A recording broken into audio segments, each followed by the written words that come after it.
Solapur home मैदान येथे श्री सिद्धेश्वर कृषी प्रदर्शन पाहण्यासाठी नागरिकांची झाली गर्दी।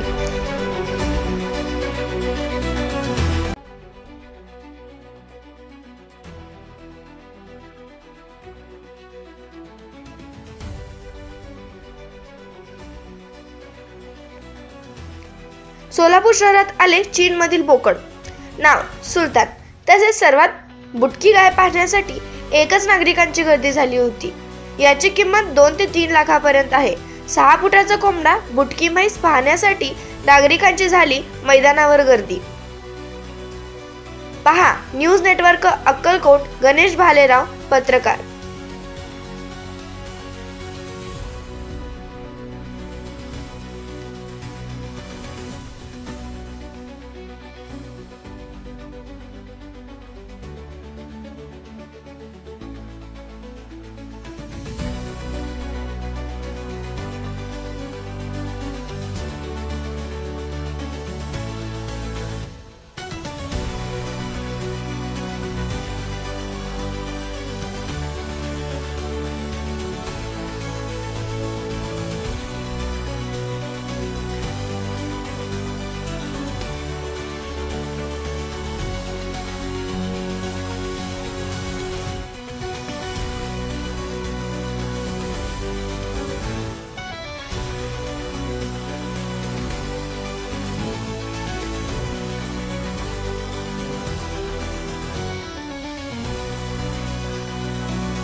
आता हे चित्र काढण्यासाठी कोणकोणत्या साहित्याचं म्हणजे ते साहित्य कसं वापरता आणि स्केचसाठी आणि किती खर्च येते?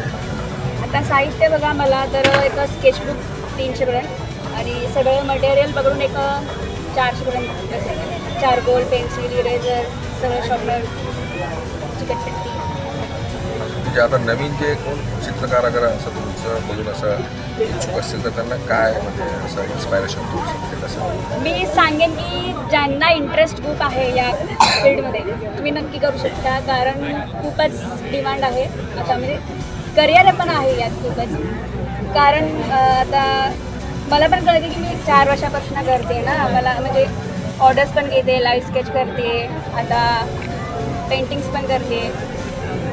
आता सिनेमामध्ये पण आपण बघितलं असेल की काही पोलीस स्टेशनचे जे कारवाई होते, काही चोर वगैरे असं एकदम बघून तसं पण एक तुम्ही एक ऑपॉर्च्युनिटी म्हणून करू शकता, म्हणजे काय आता तुम्हाला सांगितलं करिअर म्हणून करू शकता। तुम्हाला सांगितलं मी एक माणूस असा होता, तसा होता, नाक असा होता, म्हणजे तसं तुम्ही उपयोग करू शकता का? उपयोग करू शकता।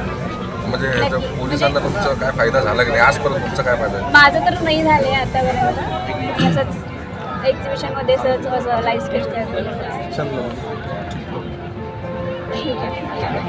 किती वर्षापासून करता तुम्ही? 4 वर्षापासून। 4 वर्ष। प्रॉपर सोलापूरचे?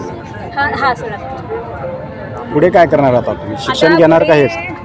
आता पुढे तर लास्ट इयर आहे माझं डिप्लोमामध्ये, GD मध्ये। मग त्यानंतर पुढे काय करायचं विचार आहे तुमचा? माझा विचार तर ॲज अ आर्टिस्ट म्हणून राहणार, नाहीतर job with artist.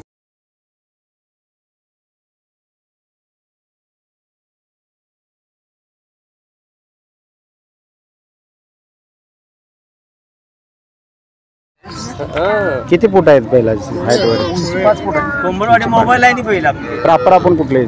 Proper कोळ्यामध्ये Kombadwadi म्हणून एक वाडी आहे। बरं, आपण किती बैल पाळलेलं या ठिकाणी? आता इथं आणले 4, घरी 1 आहे। घरी आहे। फक्त प्रदर्शनासाठी आलेलं आहे. आता हे प्रदर्शन झाल्यानंतर तुम्हाला ह्याचा काय फायदा आहे? प्रदर्शन झाल्यानंतर तुम्हाला ह्याच्यात काय मिळणार आहे?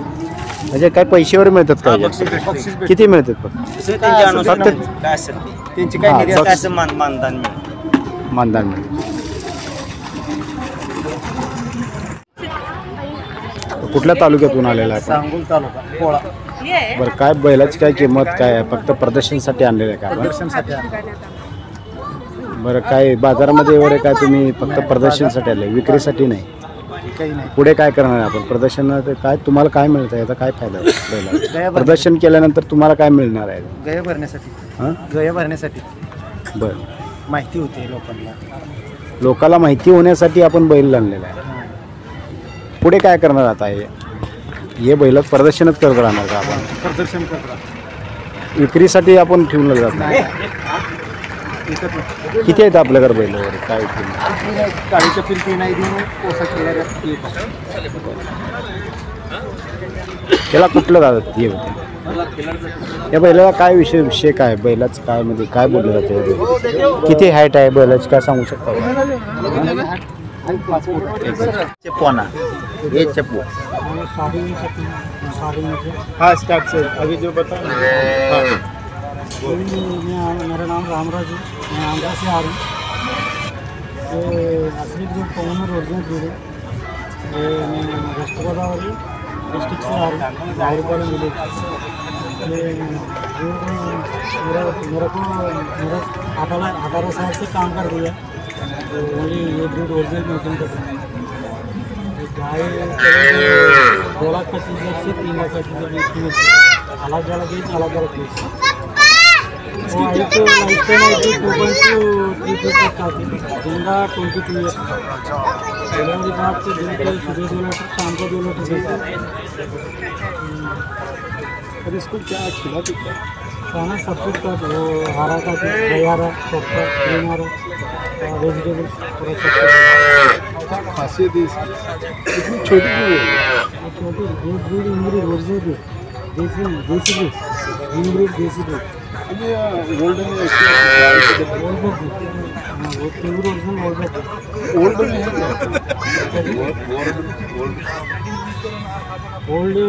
ओल्ड स्वादिष्ट ब्रीड पूरा दुनिया में कोई नहीं। आंध्रा में मिलती है, आंध्र प्रदेश सिटी है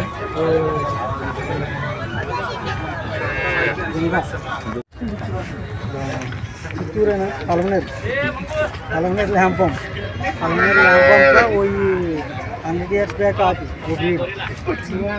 मैं थोड़ा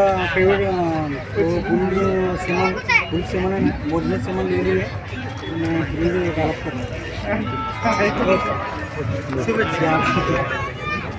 जे की नॉर्मल नाही आपण असं प्रदर्शन अशा एकूण किती कोंबड्या? असे कोंबड्या आपल्याकडे 8 ते 10 आहेत आणि कोंबड्या 25 ते 30 कुठली प्रजाती? वनराज क्रॉस आहे आणि प्युअर हा वनराज क्रॉस आहे आणि कोंबड्या एक 20 घेतले कोंबड्या आपल्याकडे ते 4-4.5 किलोपर्यंत जातात.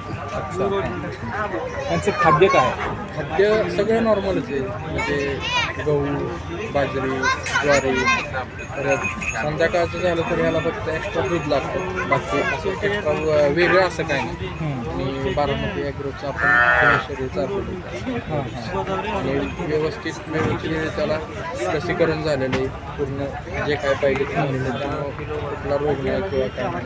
त्याला जी स्ट्रेंथ पाहिजे होती ती त्याला भेटलेली, त्यामुळे त्याचं वजन वाढलं, बाकी काय नाही. त्याला स्टेरॉइड नाही काय नाही. ते खरेदीसाठी तुम्ही पुढं आणणार आहे का बाजारात? खरेदीसाठी चाललंय आमचा प्रयत्न चालू आहे, अजून तर नाही चालू पण चाललंय आमचं ब्रीडिंगवर आम्ही काम करणार आहे.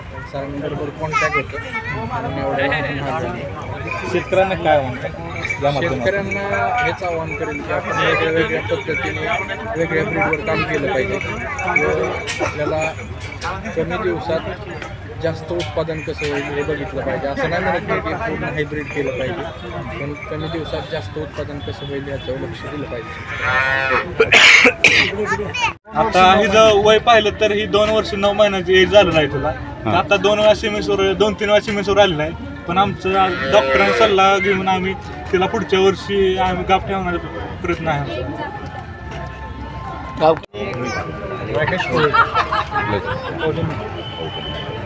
तरी तुमच्या बोकडाचं जरा वैशिष्ट्य असतं. बोकडं मी आणलेला 3 महिने होतो बच्चा त्याला 3 वर्ष झालं. पुढच्या महिन्यात 3 वर्ष. कुठलं आणलं? आणि मुंबईत ही जात कोणती? असं आणि कुर्बानी वगैरे लागते आम्ही तेव्हा मी मुंबईत फिरायला तेव्हा आणि आम्हाला शोसाठी चांगला दिसतो ते आम्ही त्याला घेऊन वाण जात जसं बिकल जसं कोटा असं असतं. चायना जिम जिम असं देशात असे किती ठिकाणी असेल? आणि मला सांगली जिल्ह्यामध्ये आम्हीच पाहिजे मुंबईत आहे तर आम्ही आम्हाला दुसऱ्या चांगला पाळायचं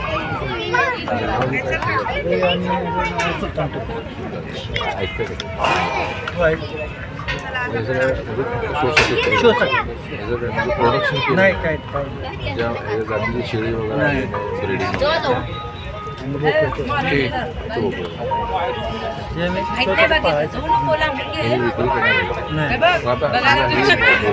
विक्रीला ठेवलं तर म्हणजे साधारणतः किती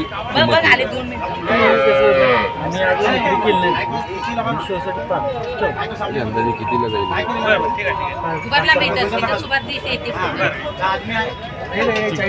तर आम्ही त्याला कसं 3 वर्ष पुढच्या महिन्यात 3 वर्ष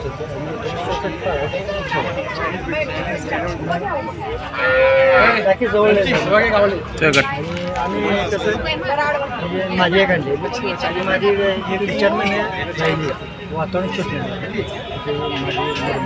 ह्याला कसलं वातावरण लागतं? याच्यासाठी तुम्ही काय व्यवस्था केली? आणि कूलर नाही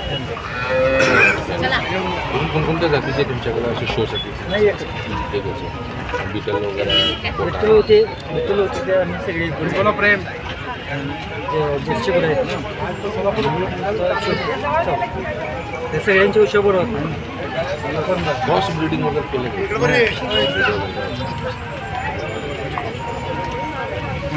आता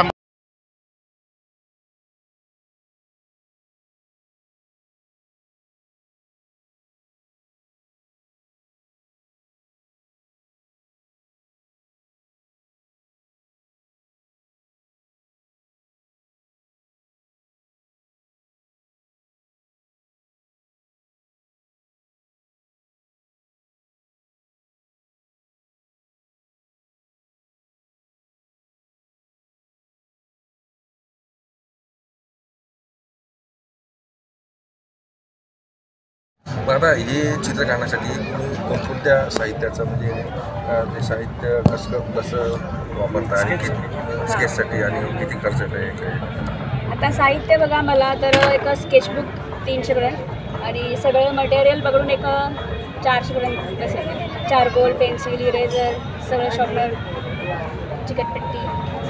म्हणजे आता नवीन जे कोण चित्रकार अगर असं तुमचं बघून असं इच्छुक असतील तर त्यांना काय म्हणजे असं इन्स्पायरेशन तुमचं म्हणजे कसं? मी सांगेन की ज्यांना इंटरेस्ट खूप आहे या फील्डमध्ये तुम्ही नक्की करू शकता कारण खूपच डिमांड आहे आता म्हणजे करिअर पण आहे यात खूपच. कारण आता मला पण कळते की मी 4 वर्षापासून करते ना मला म्हणजे ऑर्डर्स पण घेते, लाईव्ह स्केच करते, आता पेंटिंग्स पण करते. आता सिनेमामध्ये पण आपण बघितलं असेल की काही पोलीस स्टेशनचे जे कारवाई होते काही चोर वगैरे असं एकदम बघून तसं पण एक तुम्ही एक ऑपॉर्च्युनिटी म्हणून करू शकता म्हणजे काय आता तुम्हाला सांगितलं करिअर म्हणून करू शकता. तुम्हाला सांगितलं मी एक माणूस असा होता तसा होता तुझा नाग असा होता म्हणजे तसं तुम्ही उपयोग करू शकता का? हां उपयोग करू शकता. म्हणजे पोलिसांना तुमचा काय फायदा झाला की नाही आजपर्यंत तुमचा काय फायदा? माझं तर नाही झाले आतापर्यंत असंच एक्झिबिशनमध्ये सहज असं लाईव्ह स्केच किती वर्षापासून करता तुम्ही? 4 वर्षापासून. 4 वर्ष. प्रॉपर सोलापूरचे? हां सोलापूर. पुढे काय करणार आता तुम्ही? शिक्षण घेणार का हेच? आता पुढे तर लास्ट इयर आहे माझं डिप्लोमामध्ये GDमध्ये. मग त्यानंतर पुढे काय करायचं विचार आहे तुमचा? माझा विचार तर ॲज अ आर्टिस्ट म्हणून राहणार नाहीतर जॉब विथ आर्टिस्ट. तुमचं नाव सांगा. नमस्कार, मी नैना लक्ष्मण मैले. मी आता संगमेश्वर काडाती चित्रकला महाविद्यालयामध्ये DD थर्ड इयरला आहे. हे छंद मला 7वीपासून आहे. म्हणजे आमचे कला शिक्षक स्कूलमध्ये तडकासाठी होते, त्यांनी त्यांच्या थ्रू मला हे आवड निर्माण झाली. मग मी हे लाईव्ह स्केच करते.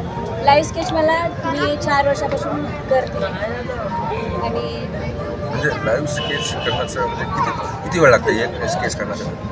एक स्केच करण्यासाठी 20 मिनिटात होईल. सुरुवात कशी केली म्हणजे? सुरुवात बघा, कॉलेजमध्ये असताना तर कसे म्हणजे सगळे लाईव्ह म्हणजे इथे एक ऑब्जेक्ट ठेवणार, मग त्यांचं एक स्केच करायचं. म्हणजे आता तुमचं म्हणजे आता हे घरात वारसा म्हणजे लाभलाय का तुम्हाला? घरात पाहिलं वारसा म्हणजे आमचे आजोबाचे भाऊ ते करत होते. मग म्हणतात की त्यांच्या थ्रू काहीतरी. तुमचे वडील वगैरे काय करतात? आमचे वडील टेलर काम करतात. मग 10वीला 12वीला किती टक्के होते आणि मग मला 10वीला